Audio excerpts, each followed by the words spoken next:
O que você acha que pesa mais na hora de ganhar dinheiro? As suas emoções ou o conhecimento que você tem sobre finanças?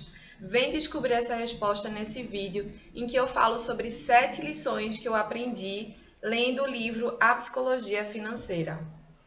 Lembrando que os tópicos que eu vou trazer aqui são muito mais baseados naquilo que foi importante para mim na hora que eu estava lendo, do que necessariamente de trazer conhecimentos sobre finanças, sobre como investir, né? A proposta é trazer reflexões que te ajudam a questionar como você vem vivendo a sua vida.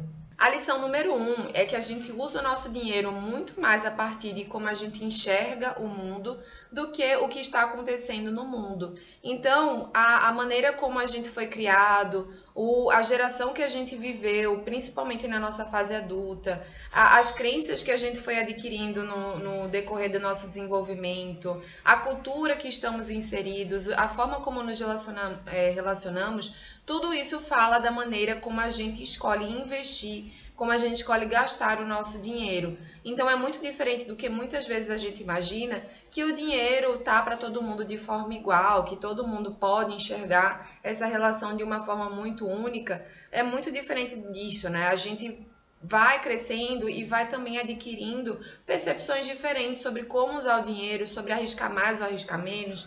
Por exemplo, para pessoas que nasceram numa geração, quando adultos, que tem uma maior ou menor inflação, isso pode influenciar se você vai escolher arriscar mais no investimento ou menos. Então, isso é muito, muito particular e diferente para cada pessoa, apesar de parecer ser algo universal. Lição número 2: ter habilidade financeira tem muito mais a ver com nossa gestão emocional do que necessariamente com o conhecimento técnico que nós temos sobre finanças. E isso já responde à pergunta inicial do vídeo. A questão é que a gente pode ter todos os cursos, todas as orientações, mas se a gente não tiver um comportamento alinhado com aquilo que a gente quer para a nossa vida relacionado ao dinheiro que a gente investe, que a gente poupa, a gente não vai conseguir chegar onde nós gostaríamos. E a gente vai oscilar muito mais de acordo com aquilo que a gente deseja, com aquilo que a gente almeja, com o nosso status. Então, o autor, ele bate muito nessa tecla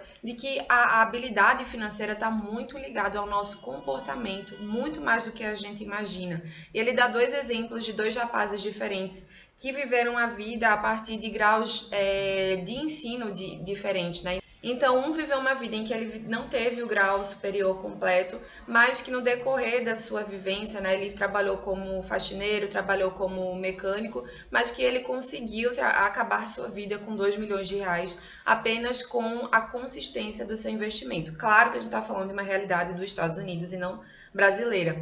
E outra pessoa que ele trouxe como exemplo foi um rapaz formado, graduado, inclusive na área de finanças, né? Tinha muito conhecimento, mas que acabou sua vida falido, né? Porque se deixou levar pelos bens materiais, pelo status, enfim. Ele não diz que você tem que seguir o exemplo do primeiro homem, né? Ele diz que isso mostra que na área da finança muito mais importa o comportamento do que necessariamente aquilo que a gente sabe e a nossa inteligência voltada para isso, entende? Lição número 3: todo resultado na vida é guiado por forças que vão além do nosso esforço individual. O autor especifica essas forças como risco e sorte. Ele diz que é estranho às vezes a gente dizer que outra pessoa conseguiu algo por sorte também, ou dizer que a gente conseguiu algo por sorte, porque isso pode parecer uma certa inveja, ou pode parecer que a gente está desqualificando todo o nosso esforço e trabalho, mas que na verdade, no final das contas, é impossível a gente prever tudo e medir tudo e ter tudo sob controle,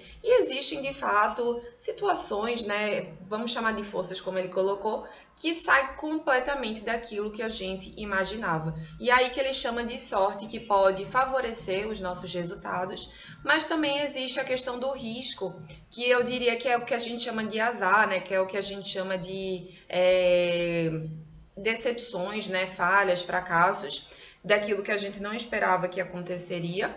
Então ele coloca o risco como algo que também pode acontecer. E é interessante que ele fala assim que saber que existe a sorte e o risco não necessariamente a gente se isentar das nossas responsabilidades, esse parênteses eu faço, mas nos ajudar a tirar um pouquinho do pedestal, né, que a gente pode se perder em alguns momentos, faz parte como humanos, e a gente também pode ter mais compaixão de quando a gente erra, de quando não dá certo da maneira que a gente imagina, porque tem outros fatores que influenciam no macro, né, no social, por exemplo, além daquilo que a gente deposita nos nossos projetos e sonhos. E aí que a gente entra na quarta lição, em que o autor traz o conceito do otimismo, não necessariamente como algo ingênuo, como muitas vezes pode acontecer, mas o otimismo como uma crença que as probabilidades estão ao seu favor e que ao longo do tempo elas vão se estabilizar para um lado mais favorável, mas que isso não isenta de que existam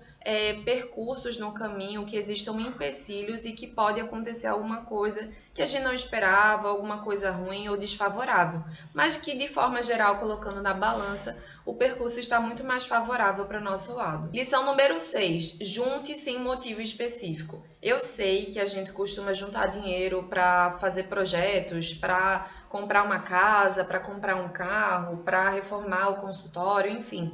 Mas a proposta do livro que ele traz, e lembrando que eu sei que a gente vive em realidades diferentes do autor, mas o que ele traz é bem interessante, porque ele diz pra gente juntar, sem necessariamente um motivo específico, porque tudo o que o mundo não é ser previsível. Então pode acontecer alguma coisa a qualquer momento, seja em relação a um desastre, seja em relação a doença, que aí a gente pode estar olhando, pensar assim, poxa, que pessimismo, mas pode ser que, por exemplo, você queira tem um projeto individual que você queira investir, né? E tem uma oportunidade ali presente que, se você tiver aquele dinheiro disponível, você vai poder começar com aquilo. Ou pode ser, por exemplo, que você queira fazer uma mudança de carreira, que é um exemplo que ele traz no livro, e que tendo uma possibilidade de ter algo salvo ali que vai te ajudar financeiramente durante um tempo, você possa ter mais tempo para respirar e para se planejar. Então ele diz que juntar o dinheiro sem um motivo específico favorece tanto a oportunidade de atacar quanto a possibilidade de aguardar.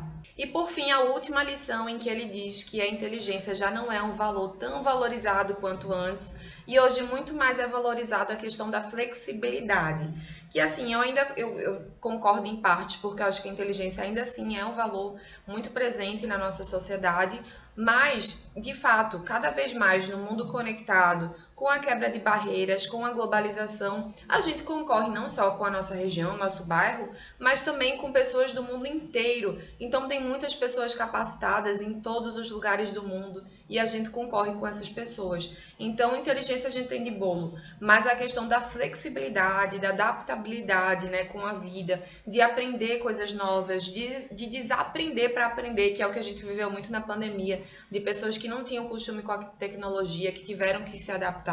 Então essa capacidade de ter essa flexibilidade de vida, de você conseguir se adaptar, ajuda em todos os sentidos e principalmente sentido psicológico, que vai também com certeza auxiliar na área do trabalho, né, que é uma grande parte da nossa vida hoje em dia. Espero que vocês tenham gostado do vídeo. Coloca aqui nos comentários o que você achou para a gente poder compartilhar das nossas opiniões. E eu te peço com muito carinho para ajudar no crescimento do canal e para ajudar a distribuir esse conteúdo para mais pessoas interessadas na psicologia financeira, curtindo, ativando as notificações, se inscrevendo no canal.